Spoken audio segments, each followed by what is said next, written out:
All right, guys, so this is part 2, and in part 2, I'm going to try or attempt to draw the other part, which is the top view of this funny-looking bird thing that I'm doing.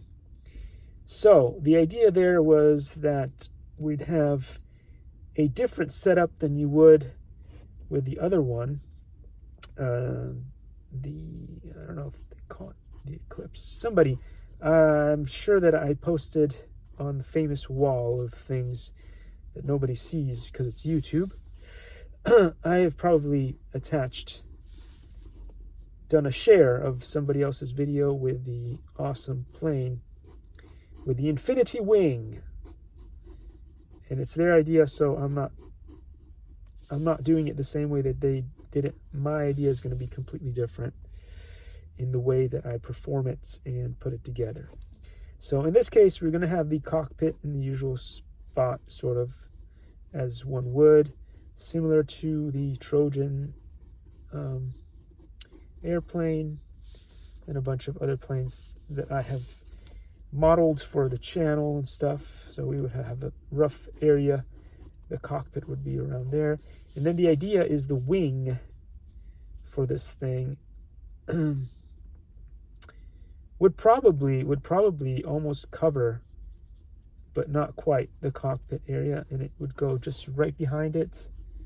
Perhaps the wing would have the usual shape of most wings that we build for the channel, except that because of its shape, it will wrap around, as I showed you guys before in the previous video, and we'll get double the amount of real estate for the wing, in the sense that it will go and cover over.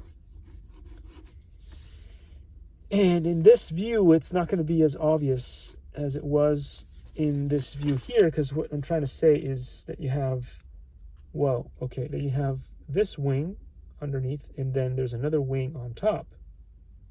So that's why when you see it from the top, you won't be able to see whatever is, and depending on how far forward you put, the cockpit would disappear, that you would be able to see in this view, but not in this view. And that's one of the funny things when you're drawing stuff, is that you need to make sure that all the that all the orthos, they shortened it to orthos, I think, match up. Because when you do the cat drawing later on, the things will match up, and you'll be like very surprised that your itty-bitty funny drawing that you were trying to do, sketching by hand, looks nothing like what actually ends up being the final design in 3D. Because in 3D, it's easier to get those things done because it's just like almost done for you. You only have to worry about one. I mean, I like to work in 3D space, but a lot of people like to work in, top view or the side view or whatever. So I just like to have the whole setup so that I can see every face at once, and I can take a look at the bird that I'm building from all angles. But anyway, the vertical stabilizer will go somewhere around there, and then we have to decide whether we're going to have the extra wings coming out there. We can have them rounded, we can have them more angly looking. It depends on what we want to do, just to create the extra lift and control that we want. We could have control surfaces on there that allow us to go up and down, like in a lot of the other birds that you have. Or you could have it like, I actually really like how it's set up on the Aero Scout, the full one, not the, the mini thing. The mini thing. So, all right, since we're here, I might as well do the, what is it? Did the front view, the top view. We could attempt a side view.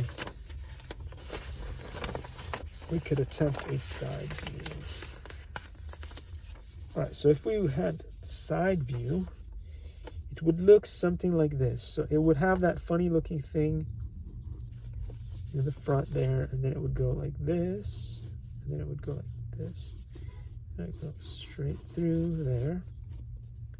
But it'd have more of a upwards situation going on there. And then it would have the infinity wing. The infinity wing would sort of swoop,